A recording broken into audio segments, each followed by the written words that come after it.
Hi, welcome to our lesson on inflammatory bowel disorders. All of these fall into the concept of inflammation. That basically just means the body's response to an actual or perceived threat. So we're going to talk about a few different kinds: Crohn's, ulcerative colitis, diverticulitis, and appendicitis. So the first two here are called inflammatory bowel diseases. These are the body's perceived threat. So these two are actually autoimmune disorders, meaning that the body has mistaken its own tissue for a pathogen and has decided to attack itself. So with Crohn's disease, this can affect any tissue in the alimentary canal from the mouth to the anus, usually in the small intestine, but it can happen anywhere. With ulcerative colitis, this is only happening in the large intestine. So the exact cause is not known, but one thing that you will find with autoimmune disorders is they all kind of have some similarities in that there are periods of remission and in periods of exacerbation. Our goal always with any kind of autoimmune disorder is to get that person into remission and then to keep them there. There's usually triggers for autoimmune disorders, so with these two, food can become a trigger. So dairy products or real spicy foods can become a trigger. Lots of caffeine that increases peristalsis can become a trigger. And that's just specific to each person. And then there's some triggers that are just universal for all autoimmune disorders, like infection, stress. So we want to try to find this person's triggers and make sure that we're keeping them in remission all the time. Some risk factors with this. This is genetic. So if you have a family member that has one of these disorders, then you're more likely to develop yourself. And then Jewish and Caucasians are at higher risk. Usually this is diagnosed in young adulthood, and that's pretty much true for all autoimmune disorders. And then smoking increases the risk of every autoimmune disorder. Some clinical manifestations, this is a big one, is the persistent diarrhea. This can be extreme, especially with ulcerative colitis. With ulcerative colitis, they may have diarrhea 5 to 30 times a day, so they may be spending their entire day in the bathroom. Lots of abdominal pain and cramps with this. There can be fever, significant weight loss. Because of that, all of that diarrhea, they're going to end up with a fluid imbalance, right? They're going to become a fluid volume deficit. There's going to be a lot of malnutrition, just because, there's so much diarrhea, and then everything's moving through the GI tract so quickly that the body's not able to absorb it. And then with Crohn's disease, there's a change in the actual tissue. It's going to become so scarred that it can't absorb nutrients anymore. And there's going to be mouth ulcers. That's more common with Crohn's. Anemia. This can be, a nutritional anemia because they can't absorb nutrients, but it can also be from blood loss. This can be a blood loss anemia.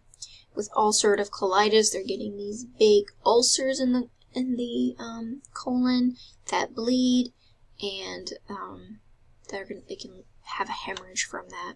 So that can be a double whammy for anemia.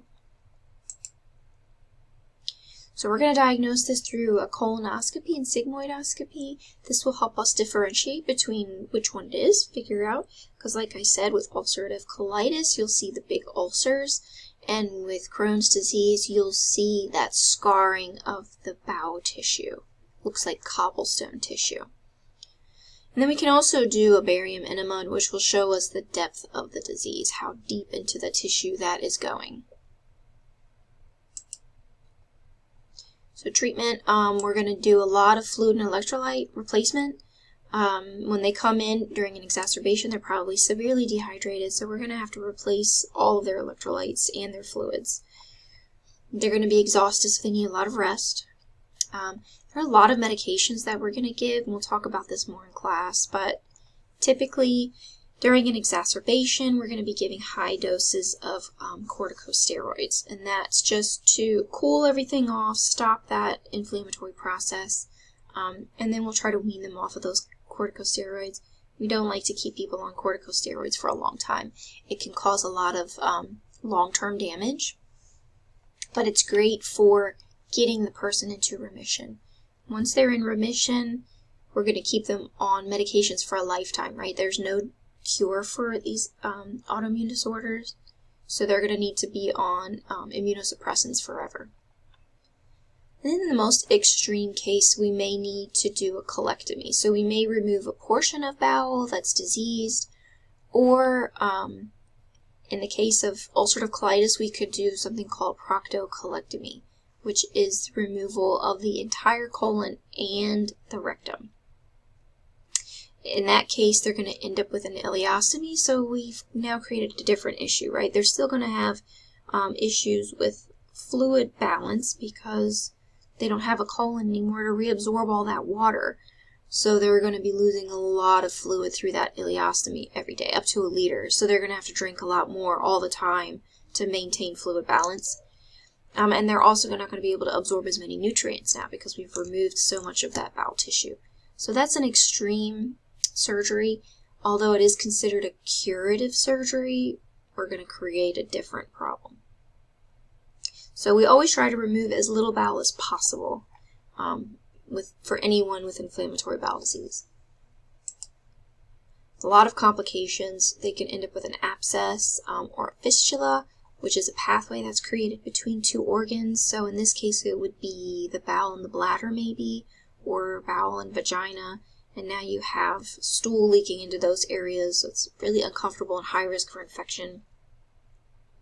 They can end up with strictures, especially with Crohn's disease because of that scar tissue.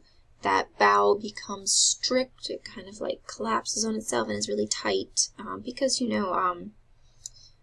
scar tissue is not the same as regular tissue, especially in the bowel. So that can then lead to an obstruction.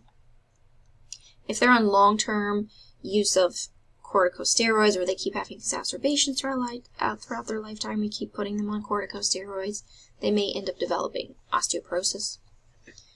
They're going to be at higher risk for cancer because of that constant damage and scarring. They're at risk for social isolation. So you think about somebody who's young and has to go to the bathroom all the time. They're not going to want to go out with friends or go to school, so they end up kind of isolating themselves. Because of the constant diarrhea, they may end up with an anal fissure or ulcers down in the anal area. Malnutrition is a big concern with them. When they come in, oftentimes we have to keep them in PO just to let the bowel rest, and now we're keeping somebody in PO that's already malnourished, so we may need to put them on TPN temporarily. And we'll talk more about TPN in lab and in class together. Dehydration and then electrolyte imbalance is a big concern. So shifting gears a little bit, diverticulitis is a complication of diverticulosis. So diverticuli are these little pouches that can form in the intestine, weak areas, and when those become obstructed or infected, that turns into diverticulitis.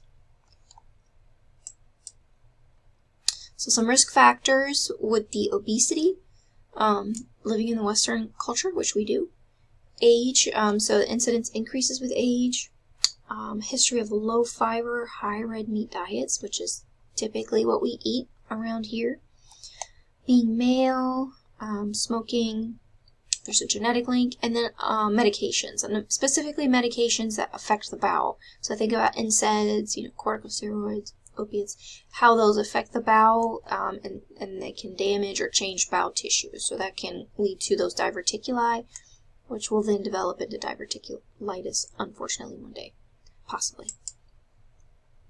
The clinical manifestations would be abdominal pain, fever, leukocytosis. You may feel a mass there, notice increased flatus, anorexia, which just means loss of appetite, bloating, distension, and diarrhea or constipation. So we're going to diagnose this with an X-ray or a CT scan. That the CT scan will confirm the diagnosis of diverticulitis.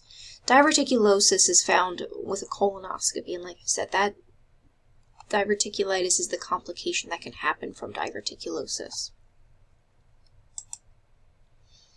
So treatment would be diet. If they come in and they have significant diverticulitis, we're probably going to keep them NPO for a little while until that tissue can heal. After that, we'll advance as they're able to. They used to say low residue diet, but they're kind of now saying there's no restrictions if it's just strictly diverticulosis. Maybe a high fiber diet just to keep things moving so there's no sludge in the bowel. If they have diverticulitis, they're going to need antibiotics. They're going to be on a clear diet until the symptoms improve, and like I said, then we'll advance it as tolerated. I'm going to give them IV fluids, especially if they're NPO. If it's very severe, they may need an NG tube just to decompress the stomach and bowel. Pain control, and then if it's absolutely necessary, we may have to do surgery and remove the diseased portion of the bowel. So some complications would include perforation, which would be really severe because then they're going to end up with a peritonitis. Even a microperforation, we're going to have to really watch closely.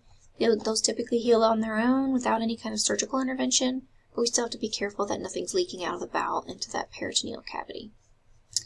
This can develop into an abscess or a fistula.